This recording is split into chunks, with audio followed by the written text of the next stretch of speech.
جمهورية مصر العربية من القاهرة.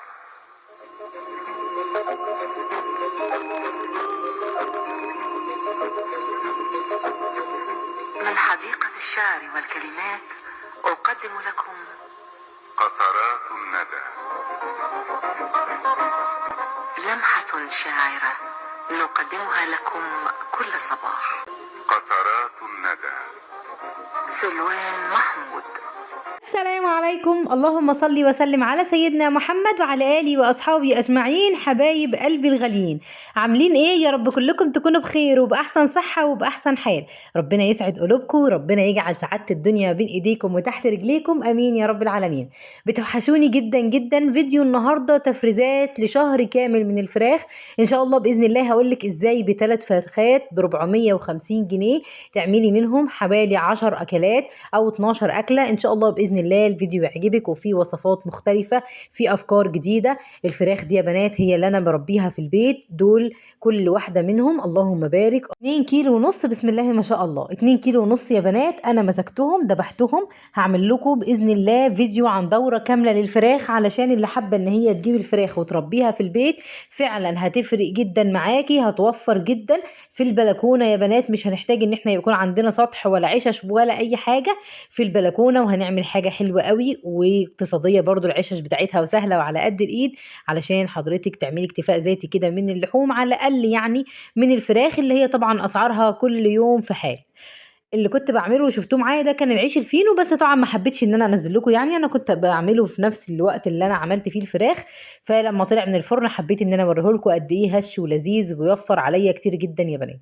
هنا انا كنت مسكت ال3 فراخ زي ما انتم شفتوا كده، ونضفتهم ونقعتهم في محلول النقع بتاعي اللي هو عباره عن ليمون وعباره عن ملح. عندي جنزبيل بحط، ما عنديش جنزبيل ما بحطش. وبسيبهم منوعين كده قد نص ساعه، وبعد كده بغسلهم غسله كويسه وبسيبهم يتصفوا تماما، وبعد كده ببتدي ان انا اشتغل فيهم. كل ما الفراخ بتاعتك كانت كبيرة كل ما الفراخ بتاعتك قسمت معاكي وجبات اكتر، كل ما قدرتي ان انت تبتدي انك تعملي منها وصفات ان شاء الله باذن الله. معايا في فيديو النهارده هنعمل مع بعض سوسيس، وهنعمل بانيه الشركات وفراخ مشويه، وبصوا والله حبه حاجات كده. تابع الفيديو. لو انتي اول مره تشوفيني اهلا وسهلا بيكي، شرفتيني ونورتيني، وجودك على عيني وعلى راسي. قربنا يا بنات نوصل لل4000 مشترك، وغالبا ان شاء الله باذن الله لما الفيديو ده هينزل لكم نكون وصلنا لل4000 مشترك. عقبال يا رب ال100,000، وعقبال كمان المليون ان شاء الله باذن الله بدعمكم المستمر ليا. وزي ما قلت لكم انا بستنى ارائكم كل يوم على الفيديوهات، وكمان بستنى حضرتك تكتبي لي افكار كده للفيديوهات نعملها مع بعض، نساعد بعض فيها يا بنات على المعيشه. زي ما انت شايفه كده انا جبت الفراخ بتاعتي بعد ما غسلتها غسله كويسه، ابتديت ان انا اقسمها. طيب انا هقسمها ازاي؟ بقطع كده الورك، وبحاول على قد ما اقدر اخد قطعه كبيره من سلسله الظهر اخليها في الورك، وبعدين اجي يا بنات على الورك اخد من عند المفصل كده عشان اسيب حته اللي هي اللي في النص دي، معرفش بيسموها زلموكه ولا بيسموها ايه. المهم يعني تسيبي القطعه الكبيره اللي انا وريتها لك من شويه في الوراك، وباخد الوراك اللحم بتاعها بس، وبخليها لما باجي اسويها بسويها وراك كامله زي ما هي، بحيث ان هي ما تكشش معايا ويبقى ماسكه نفسها كده. ولما اجي اقسم ابتدي ان انا اقسم لاولادي كل واحد ربع ورك يا بنات. يعني انا مش نادرا لما اعمل فرخه كامله لو العمليه والميزانيه سامحه معايا، انما لو الميزانيه مضيقه معايا خلاص بعمل كده لاولادي. وزي ما قلت لكم بحاول بقدر الامكان ان اعمل توازن في الاسبوع بتاعي بين اللحوم، يعني بين اللحوم وبين البروتين النباتي. المهم على قد ما نقدر نكون بناخد كل حاجه من الاكل بتاعنا، فيتامينات نشويات بروتينات كمان املاح وكالسيوم والكلام ده كله. طيب انا فصلت الفراخ او الوراك زي ما انتم شفتوا. تعالوا بقى نخلي الاجنحه. انا باجي على الجناح كده وبقطع فيه حته من لحم الصدر، وبعد كده ببتدي ان انا اخليه بالراحه واحده واحده كده يا بنات. وانتوا بتخلوه ليه هخليه؟ علشان انا عايزه اعمله فراخ مقرمشه، ولكن مش عايزه اعملها بالعظم. ليه مش عايزه اعملها بالعظم؟ علشان العظم ما يسودش معايا، دي حاجه. وتاني حاجه علشان تستوي معايا بسرعه. وفي ولاد كتيره ما بيحبوش الاجنحه، فاحنا علشان نغير لهم من الشكل بتاعها فانا جبت لك الفكره دي، باخد كده قطعه من اللحمه بتاعه الصدر في الجناح، وببتدي ان انا اخلي الجناح واخليه يبقى عباره عن جلد ولحم بس مش اكتر. جلد ولحم، حتى ابنك او بنتك لما تيجي تاكلها مش هتحس ابدا ان هي اجنحه، ولا هتاخد بالها كانها بتاكل مثلا صدر او ورك. هو الجناح تقريبا يا بنات مايل اكتر للحمه الوراك، يعني اللحمه اللي فيه بتبقى شبه لحمه الوراك اكتر من لحمه الصدر. بعد كده هبتدي ان انا اخلي الصدر بتاعي، وكل حته في الفرخه هنستفاد منها، حتى رقبه الفرخه اللي هي بيبقى حته جلده كده، ان شاء الله باذن الله برضو هتشوفوا معايا في الفيديو هنستفاد منها ازاي، وايه الوصفه اللي احنا هنعملها منها. احنا عايزين على قد ما نقدر يا بنات نحافظ على اصغر النعم، كل ما حضرتك حافظتي على النعمه حتى لو كانت صغيره ربنا هيزيدك احسن منها. ودايما ندعي اللهم بارك لنا فيما رزقتنا وزدنا خيرا منه ودمها نعمه واحفظها من الزوال. كل ما تدعي ربنا اكتر كل ما ربنا يديكي من حيث تحتسبي ومن حيث لا تحتسبي ان شاء الله باذن الله. كده انا خلصت الفرخه معايا زي ما انتم شايفين، خليتها لوراك، للسلسله بتاعه الظهر، لكمان صدرين، لهياكل طبعا طالعه من خلي الصدرين، والجناحين طبعا مخليين.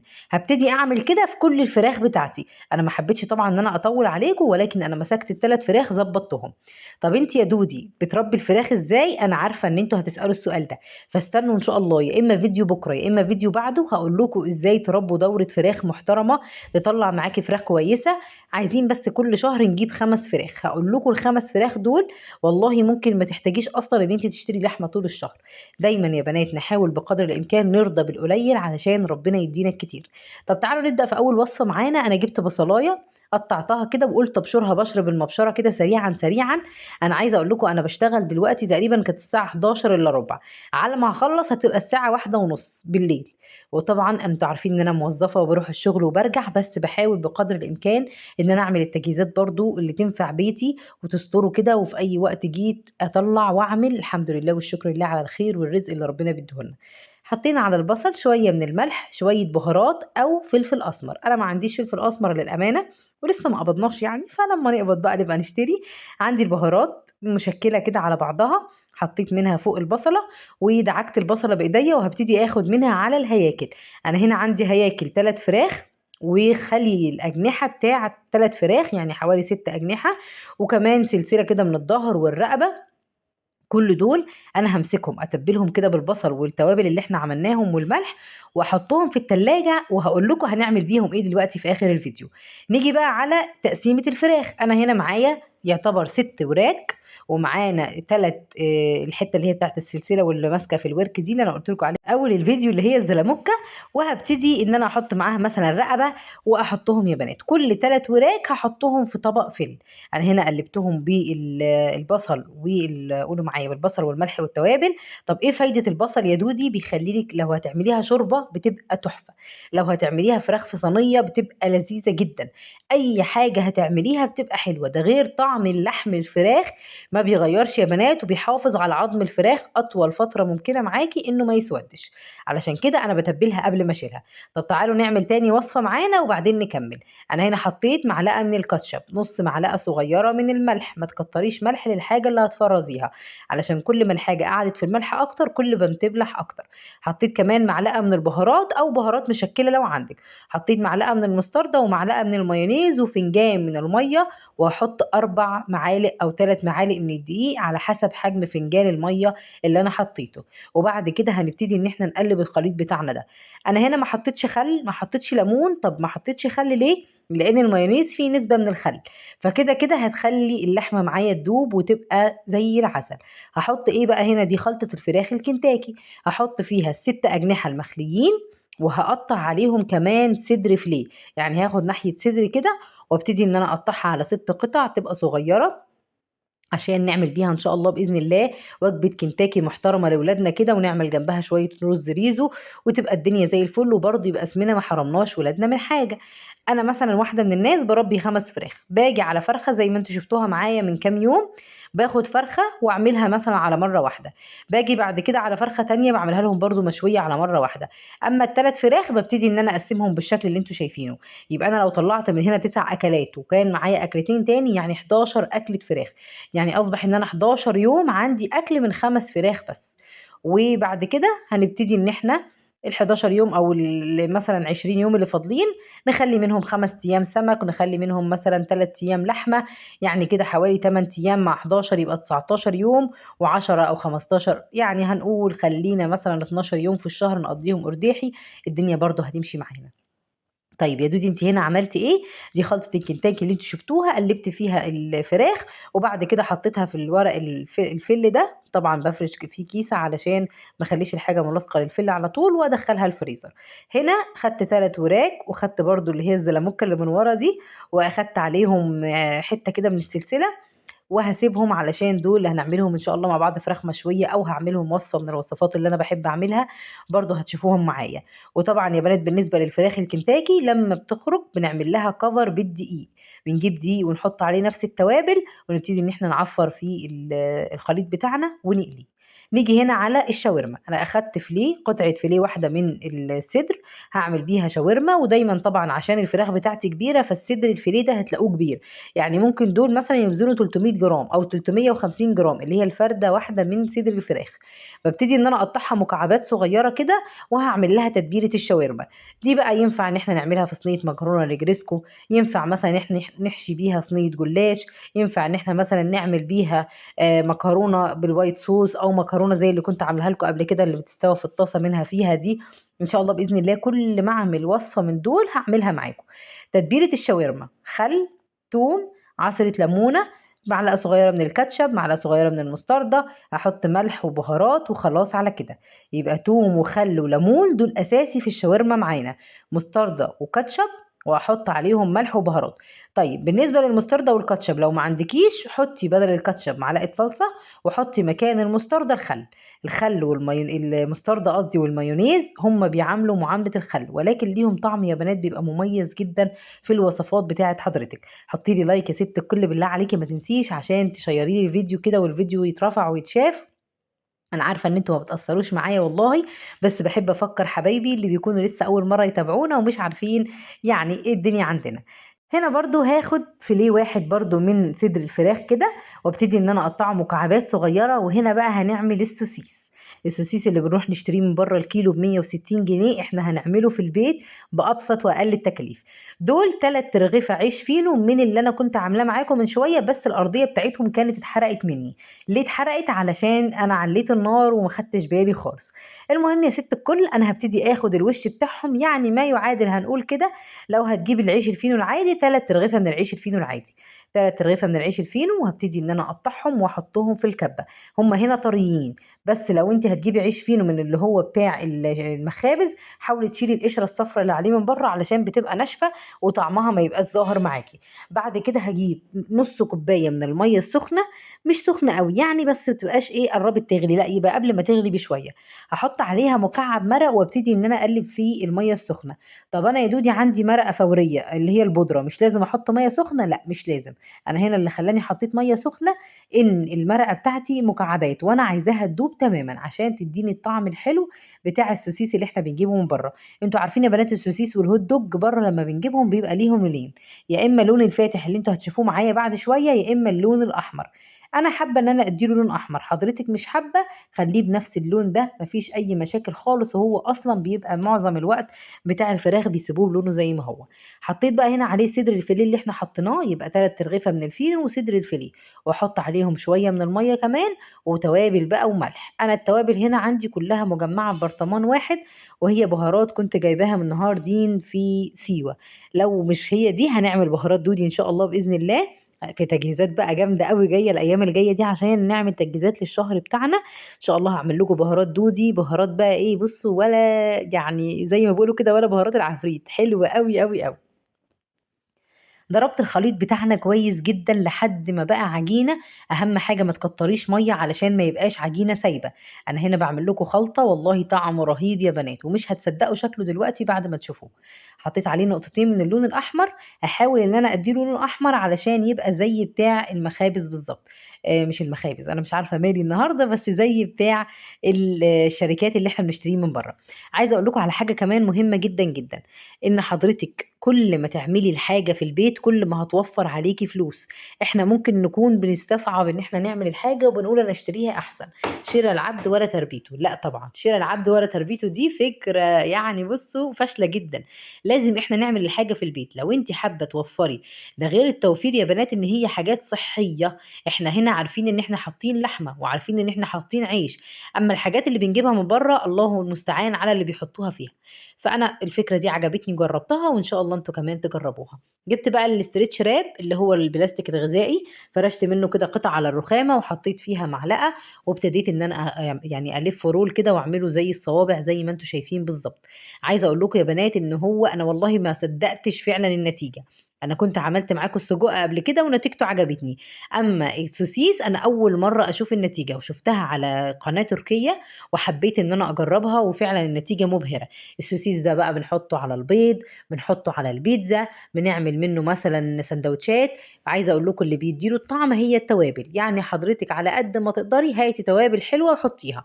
ممكن تجيبوا يا بنات ال11 بهار بتوع كنور، في كده اكياس بتباع 11 بهار، الكيس تقريبا ب 2 جنيه او ب 3 جنيه، بس بتبقى حلوه جدا. تقدري برضو ان انت تجيبيها في الوصفات اللي زي دي علشان تديها طعم حلو زي الطعم الجاهز اللي انت بتجيبيه. ده لو انت خايفه طبعا من البهارات اللي احنا بنعملها في البيت. هنبرم كويس جدا كده، وبعد كده نربطه من هنا ومن هنا زي كاننا كده بنعمل كوز من اللانشون. ونكونوا حاطين جنبنا ايه، نكون حاطين جنبنا ميه سخنه بتغلي. علشان هنعمل ايه، علشان هنسوي السوسيس بتاعنا. الاول هنحطه على النار يغلي لمده نص ساعه، وبعد كده هنبتدي ان احنا نشيله. بصوا انا هنا عملت لكم كذا حجم، حجم كبير وحجم صغير، يعني الحجمين اللي هم بيبقوا موجودين وبيتباعوا. كيلو السوسيس ده يا بنات من بره ب 160 جنيه. احنا هنا حطينا ربع كيلو من البانيه وثلاث ترغيفه من الفينو، وطلعوا لي نص كيلو من السوسيس. فعايزه اقول لكم قد ايه هو موفر والله، يعني بصوا والطعم بقى، وكفايه حضرتك انك ضامنه الحاجات اللي جواه. انا هنا سبتهم بقى يستووا على النار، وتعالوا نعمل بانيه الشركات. طيب بانيه الشركات يا دودي عباره عن ايه؟ برضو قطعه من الفراخ اللي هو نص صدر. الفيليه معايا زي ما قلت لكم القطعه عامله 300 جرام. حطيت عليها ملح، وحطينا عليها بهارات، حطينا معلقه من الكاتشب ومعلقه من المايونيز، وهبتدي ان انا اطحنهم زي ما انتم شايفين كده. انا عايزه افرمهم تماما لحد ما يبقوا عجينه معايا ناعمه جدا. هحط عليها ايه، بطاطستين بالظبط، ربع كيلو يا بنات من البانيه نحط عليه بطاطستين اللي هو ما يعادل ربع كيلو من البطاطس. ليه بقى؟ علشان طعم البطاطس ما يضغيش على طعم البانيه. يعني هنا بقى هضرب ضرب متقطع زي ما انتم شايفين، ضربتين وافصل ضربتين وافصل، علشان البطاطس ما تطلعش الماده اللزجه اللي فيها، وتبصي تلاقي نفسك محتاجه انك تحطي بقسماط، ومحتاجه انك تحطي دقيق مثلا او نشا علشان تلمي العجينه. لا احنا عايزينها تبقى متماسكه. فهي بعد ما نحط البطاطس في الكبه نبتدي ان احنا نضربها ضربتين ثلاثه بس كده وخلاص. وبعد كده نجيب كيسه وندهنها بشويه من الزيت ونبطط فيها البانيه بتاعنا. انا هنا هعمله بالطريقه دي، حضرتك تقدري تعمليه برجر، تقدري تعمليه اقراص، تقدري تعمليه قطع كده شبه البانيه مثلا على ايديكي زي ما انت تحبي. بس انا حبيت ان انا اعمل بالطريقه دي اسهل طريقه. فردته كده وكله يبقى مسمك واحد متساوي علشان ما تبقاش حته تخينه وحته رفيعه. دهنت الزيت السكينه قصدي بشويه من الزيت، وبعد كده هبتدي ان انا اقطعهم. هم عملوا لي 12 قطعه بالظبط. انا كل حاجه هنا بعملها بحاول اعمل منها قطعتين، بحيث ان كل واحد منا ياخد قطعتين. بعد ما خلصته طبعا وحطيته في الفريزر، لما يطلع هبقى اوريه لكم في فيديو تاني ان شاء الله. بس انا بقول لكم هنا ان الساعه دلوقتي 1:03، يعني انا على ما الم الحاجه اللي حواليا هتبقى الساعه دخلت في 2، وطبعا كان عندي شغل الصبح. ربنا يعيننا ويكافئنا ويعين كل أم على حالها، ويرزقك يا بنات من حيث تحتسبوا ومن حيث لا تحتسبوا. امين يا رب العالمين. بصوا هنا زي ما انتم شايفين بقى دي الرقب اللي هو الجلد بتاع الرقب بتاع الفراخ، انا مش هرميه. انا هنا خدت التلاتة وهخليهم ان شاء الله، فاضل لي كام فرخه تاني لما اذبحهم. طب كام فرخه تاني يا دودي وانتي قلتي انت مربيه 5؟ انا الدوره دي يا بنات ربيت 10 فراخ. في منهم فرختين ما يخصنيش بيطلعوا لربنا طبعا، والباقي هو بتاعي. الحمد لله والشكر لله. انا مبسوطه قوي بالنتيجه اللي وصلت لها، مبسوطه قوي بكميه الاكلات اللي عملناها. خلي بالكم ال10 فراخ لما بعملهم وبنضفهم بيكفوني شهرين. والله انا بقالي شهرين ما اشتريتش فراخ من بره الا الفرخه اللي انتوا كنتوا شايفينها الاسبوع اللي فات او اللي قبله تقريبا لما كنا جايبينها من بره. غير كده انا ما بشتريش فراخ من بره لمده شهرين كاملين لما بعمل 10 فراخ على بعض. بصوا دي الفراخ الكنتاكي. طبعا لو انت مش هتعرفيهم بعد ما تخرجيهم من الفريزر تقدري انك انت تكتبي على كل حاجه هتعمليها بحيث تبقي عارفه ايه الحاجه اللي انت بتطلعيها. ودي الشاورما برضو هنعملها اكله ان شاء الله مع بعض. طبعا عندنا اكله من الكبد والقوانص نعمل بيها صينيه جلاش، نعملها مثلا مع رز بالخلطه، ونحشي بيها اللي هي الرقب ده عشان نعمله حمام كداب. برضو ما تحرقوش كده الحاجات اللي احنا هنعملها ان شاء الله باذن الله تتبسطوا معايا فيها. وهنا يا بنات بقول لكم دي الوراك المتبله بتاعه الشوربه، واللي وراها دي الوراك اللي احنا هنعملها مثلا فراخ مشويه او هنعملها في صينيه بطاطس، يعني على حسب. بالنسبه للهياكل اللي انا قلت لكم اللي هي كانت العظم بتاع الاجنحه والعظم بتاع الصدر، دول انا هعمل منهم شوربه على محشي. يعني في يوم اجيب كرنبايه وابتدي ان انا احشيها واعمل الشوربه منها على ده، واعمل جنبهم شويه لسان عصفور من نفس العظم ده، وخلي بالكم هو مليان لحمه، وابتدي انصر اللحمه لاولادي كده في شوربه اللسان عصفور، ويبقى برضو اليوم ده كلوا اكل اللحمه وما حرمناهمش من حاجه. هنا بقى السوسيس بتاعنا طبعا كان سخن، المفروض ان هو بيبرد شويه وتدخليه التلاجة بيجمد. هوريه لكم بعد ما يجمد دلوقتي، ولكن هنا هو تلاقيه طري زي كانك لسه حطاه لانه سخن يا بنات. فانا حطيته هنا وهسيبه يبرد، وتاني يوم الصبح انا هوريه لكم دلوقتي بعد شويه. بس هو ممتاز جدا، طعمه حلو جدا ان شاء الله باذن الله. كل وصفه هدخله فيها هوريه لكم علشان تعرفوا قد ايه ان هو منجز وقد ايه ان هو حلو جدا جدا. بالنسبه للفيليه الاتنين صدر الفيليه الفراخ دول هعمل لكم منه واحد كوردون بلو كداب، وهعمل لكم منه واحد ان شاء الله، يعني وصفه كده على حسب زي ما تيجي بقى. ممكن نعمل لانشون فراخ للولاد، يعني زي ما تيجي. بس ان شاء الله باذن الله هعمل لكم كوردون بلو. انا عارفه ان انتوا طلبتوه بس النهارده في بعض المكونات منه يعني ما كانتش متوفره عندي. اتمنى حبايب قلبي يكون الفيديو عجبكم وتكونوا اتبسطتوا منه، ويكون كده فاتكم حتى لو بمعلومه بسيطه. ما تزعليش ابدا ان العيشه ضيقه معاكي، دايما ادعي ربنا ان هو يزيدك وربنا هيزيدك ان شاء الله باذن الله. هنا انا بوريكم السوسيس خلاص بعد ما تاني يوم بعد ما جمد في التلاجة مسك نفسه، وهقطعه لكم دلوقتي زي كانك جايبه سوسيس جاهز بالظبط. اتمنى ما تنسوش تحطي لي لايك، ما تنسيش تكتبي لي كومنت حلو كده تشجعيني بيه. بحبك جدا يا ست الكل، وبشكرك جدا على وجودك في حياتي. ما تنسيش تشيري الفيديو لاصحابك علشان القناه ان شاء الله باذن الله تكبر بيكو. على قد ما بقدر بحاول ان انا اسعدكم زي ما انتم بتسعدوني. اللايك بتاعك هيفرق جدا في نفسيتي، تعليقك الجميل هيديني دفعه محترمه. اسيبكم في رعايه الله وحفظه، مع السلامه.